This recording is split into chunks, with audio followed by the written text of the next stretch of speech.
Кыргыз Республикасы эгемендүүлүккө ээ болгондон кийин 1992 жылдын 15 январында Кыргыз Республикасынын эгемендүүлүгүн Европа биримдиги тарабынан таанылышы эл аралык аренадагы маанилүү кадам болуп саналат. Ал эми ошол эле жылдын 20 январында Бельгия королдугу да анын жолун жолдогон. Нидерланды 1991 жылы 31 декабрда Кыргызстандын эгемендүүлүгүн Европа мамлекеттери ичинен алгачкы өлкөлөрдүн бири болуп тааныган. Кыргыз Республикасы менен Бельгия королдугунун ортосундагы дипломатиялык мамилелер 1992 жылдын 25 мартында түзүлгөн.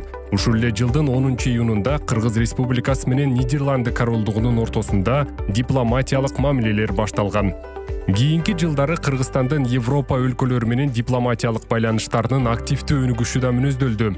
Европалык өнөктөштөр менен эки тараптуу жана көп тараптуу мамилелерди чыңдоо максатында Кыргыз Республикасынын президентинин 1993 жылдын 2 апрелиндеги номер 102 жарлыгы менен Бельгия королдугунда Кыргыз Республикасынын элчилиги түзүлгөн.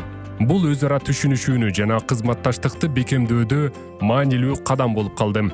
1994 жылы Брюсселде Тем бош көчөсү 33 дарегинде Кыргызстандын биринчи элчилиги эшигин ачкан. Андан кийин 1997 жылы Кыргыз Республикасынын чет өлкөлүк мекемелери үчүн биринчи имараттарды, анын ичинде Брюсселдеги Абай көчөсү 47, жалпы аянты 534 чарчы метр имаратты Бельгиядагы элчиликтин жаңы имараты катары алынган. Буга чейин ал Австриянын Брюсселдеги өкүлчүлүгүнө таандык болгон.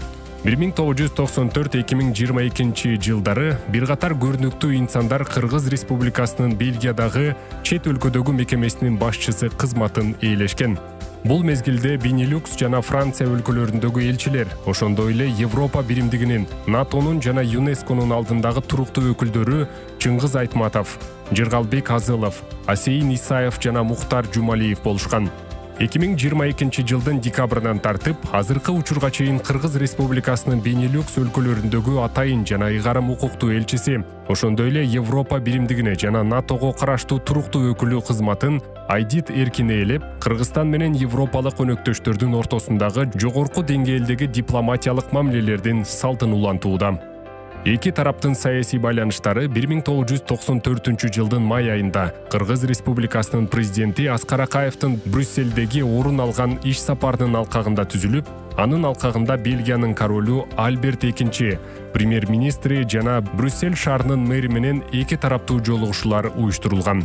Сапардын жыйынтыгында биринчи эки тараптуу кыргыз-бельгиялык документ биргелешкен декларацияга кол коюлган. Эки тараптуу мамилелерди активдештирүү жана Кыргыз Республикасынын президентинин Бельгияга боло турган иш сапарын уюштуруу маселелерин иштеп чыгуу максатында 2022 жылдын 15-16 ноябрында Кыргыз Республикасынын тышкы иштер министри Жээнбек Молдоканович Кулубаевдин Бельгияга болгон иш сапары уюштурулган. Сапардын алкагында Евро биримдиктин жетекчилиги менен жолугушуулардан тышкары министр Жээнбек Кулубаев Бельгиянын тышкы иштер министрлигинин башчысы Хаджа Лахпип менен жолугушту. Жолугушууда Кыргыз Республикасы менен Бельгиянын ортосундагы эки тараптуу кызматташуунун келечеги, ошондой эле Кыргыз Республикасынын президенти Садыр Нуркожоевич Жапаровдун Бельгияга боло турган сапарын уюштуруу, анын ичинде анын мазмуну талкууланды.